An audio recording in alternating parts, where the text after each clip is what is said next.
Hey y'all, this is Krista with Magnolia Ridge Farms and Gardens. And I want to make this quick introduction because I need to put a disclaimer. What you are fixing to see may not be fit for everyone. I am not showing killing a chicken or anything like that.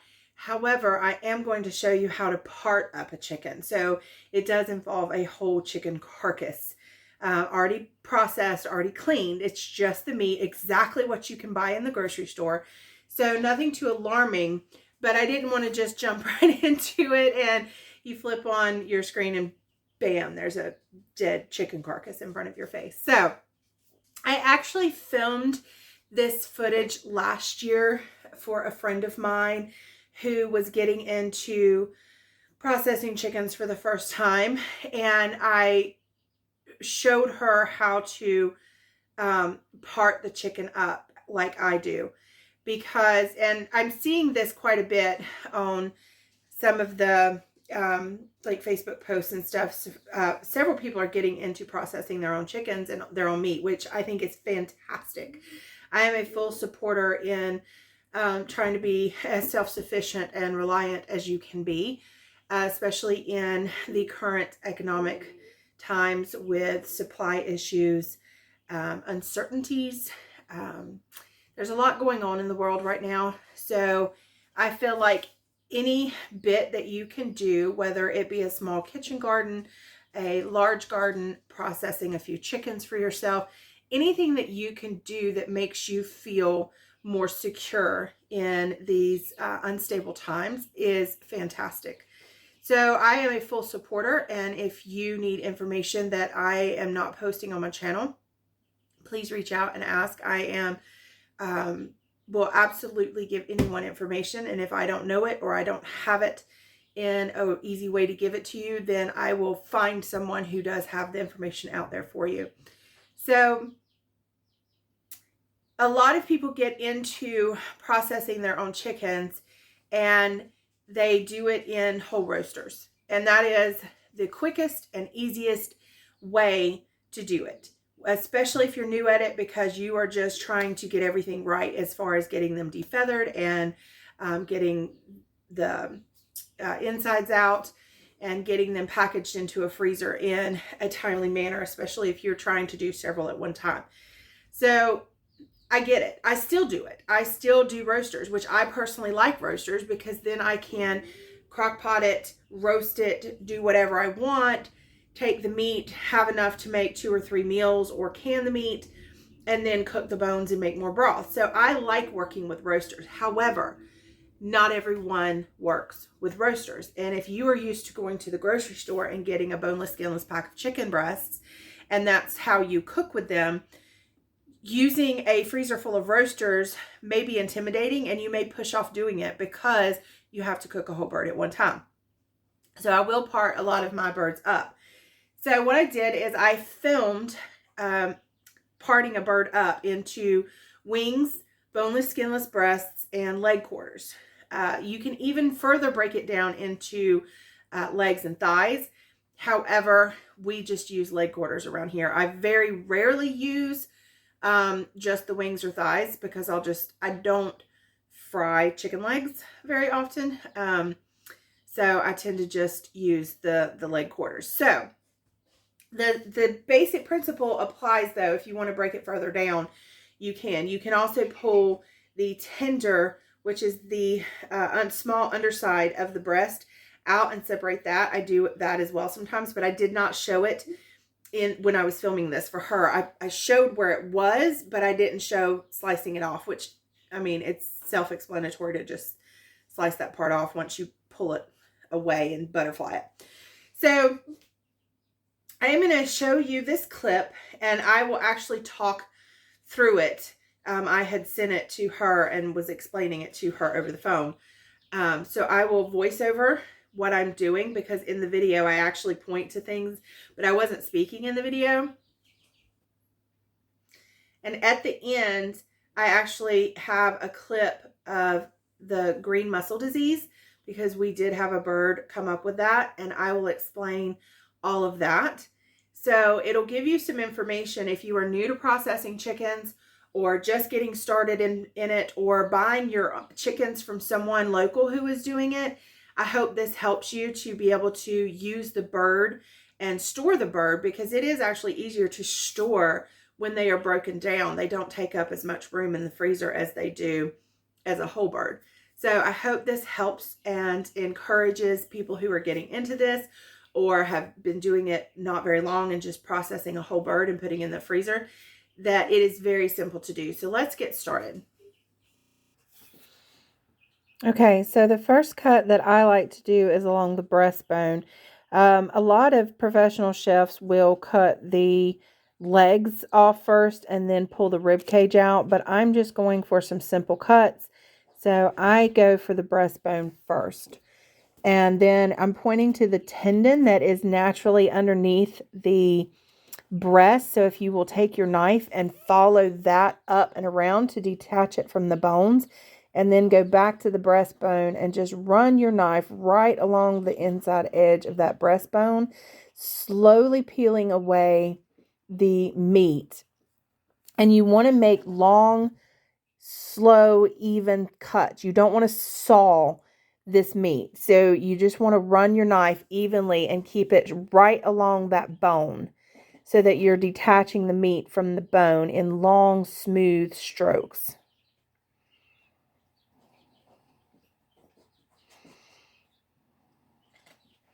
And then right above that wing ball, you can detach it. And this one does not have the skin on it. And then there is that tender, the chicken tender part. So you can just run your knife right along and separate that tender if you would like. And then you're going to come right back to the other side. And you're going to do the same thing. Find that center breastbone and just slide your knife right on the inside of that to detach the meat. Come over to that tendon line you see right there, and just run your knife right along that to detach it from the bones.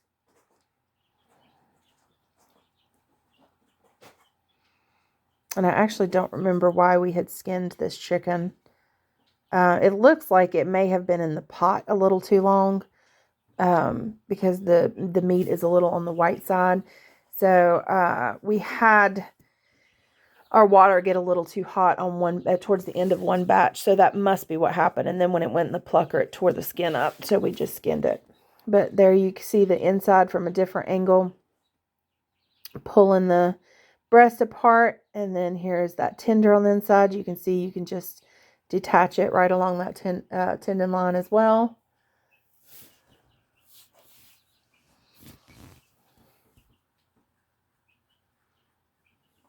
And then I'm going to come back and detach the wings. So if you actually pull that wing back, you'll see the ball joint. And you just run your knife right along that and it'll pop out. You never want to saw through bone when you are doing this. There is absolutely no reason you should ever have to saw through bone when you're doing a chicken, because you can put your knife between every joint and along each tendon to detach the meat from the bones. So you need a really nice, sharp knife, and you need to just find all those connection points and just slide your knife right through it to detach the tendons and the meat, and you're never sawing through bone. That's why long, clean strokes are best when working with meat like this. So when you're doing the leg quarter, you can actually take the thigh and push the rib cage over until that joint pops out, and you'll see it. And then you just slide your knife in one long stroke right through in between the joint. And it just detaches. That simple and that beautiful. So you won't have any jagged edges or anything like that. Just nice, clean, long strokes. And then right through the joint. And then I'm going to come back and push that thigh down and pop that joint out. See, there it goes. Long, clean strokes.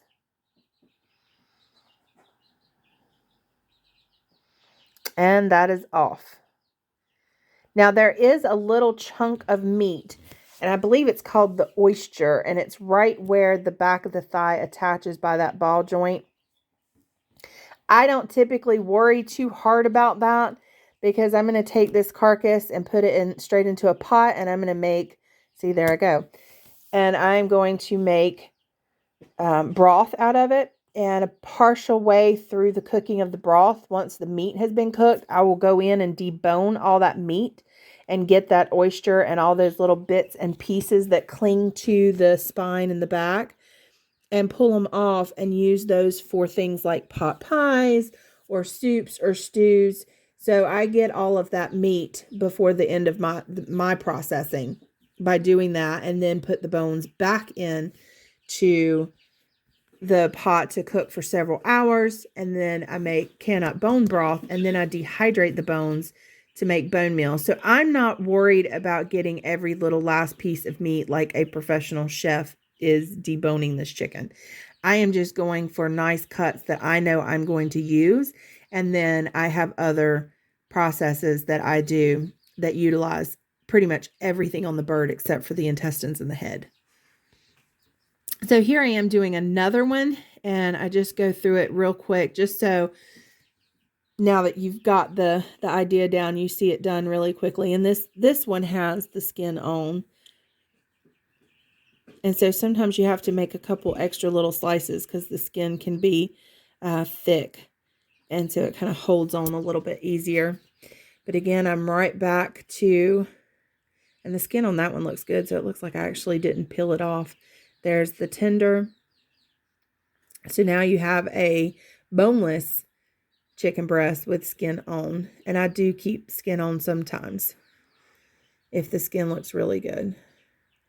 And I was being really slow and meticulous in doing this because I was doing it for the camera. I actually normally go really fast. Once you've done it, you know, a couple 100 times, you get to where you go really fast. And I don't think I've timed myself, but I know I can do one in probably less than 2 minutes because I usually have music on, and I've removed the background from this just because there was music playing in the background. I think it was like an 80s station, and I can get through like 2 chickens on some of the longer songs, but I've never actually timed myself. I will say a good knife is very, very important, and I do like that long fillet knife.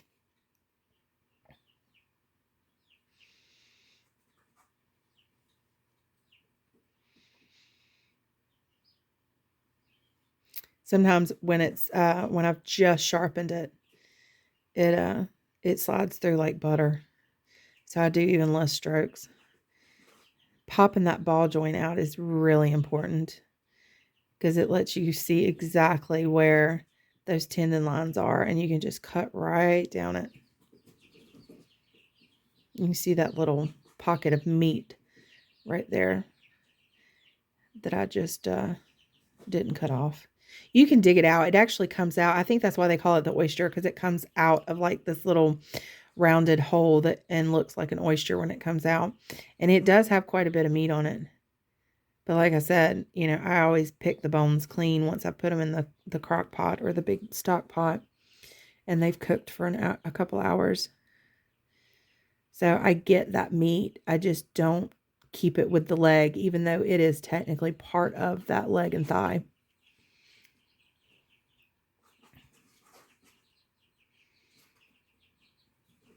So that gives me my 9 cuts, basically 2 wings, 2 breasts, 2 leg quarters. That's 8 cuts. And then I separate the tenders, which would be 10 pieces of chicken plus the carcass or backbone, which I use for broth. So 9 to 12 or 9 to 11 cuts is how I do it. Okay, another thing I want to add to this video is green mussel disease. If you have not come across that as you've been butchering animals, or even come across it in a store-bought bird, you may come across it at some point. Green mussel disease is also referred to as Oregon disease or deep pectoral myopathy. Most commonly, people call it the green mussel disease. We have not had a lot of birds with it, but we have had a few, and I do have a video clip showing what it looks like. And it basically looks like a bruise inside the breast tissue attached to that breastbone that comes down. And it affects the chicken tenders, which is that minor pectoral muscle that connects to the breastbone, and that's where you cut your tenders off. So it mostly affects that area, though it can be big enough that it gets into the main breast tissue. And what it is it's a degenerative muscle disease, and it is caused by hard, excessive flapping of very large birds. So it's typical to find it in broad-breasted turkeys or meat birds, any of your like broiler type birds. And what they do is if they have the ability to move as they get really heavy, for example, we pasture raise our chickens. We do not put them in the large chicken tractors for the broilers that you will see that are very common to a lot of homesteads who are rotating pastures. We actually have a pen, a small pasture located connected to our barn that we let them out into, and they are on that area for the last several weeks. So they're raised in the barn until about 3 to 4 weeks, and then they're let on the pasture for 3 to 4 weeks. So ours have freedom of movement, so they can flap, they can run, they can jump, they can be a chicken. And if you keep them in confined areas, in poultry barns, in tractors, they don't have as much freedom to move. Now they have access to fresh grass in a tractor and things like that, but they don't have that freedom to move around and flap as much as they do out on a pasture. So you get several large, 8-week fully grown Cornish rock cross roosters, and they're going to fluff up at each other. They might get scared.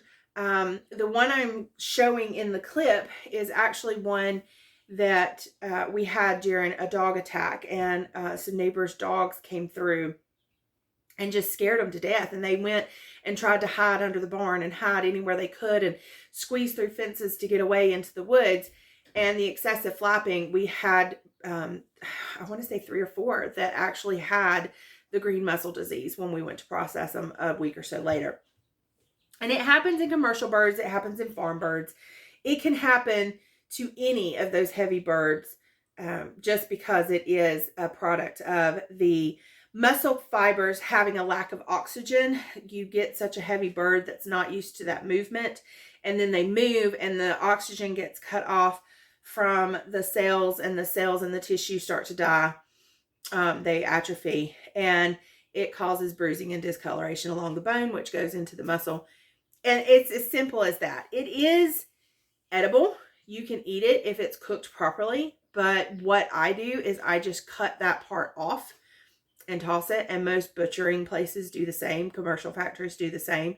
You still can encounter it in a broiler that you buy from the store, though. So if you've ever cut into it raw to spatchcock it or, to debone it, anything like that, you may have come across it in a commercially grown chicken. It is what it is.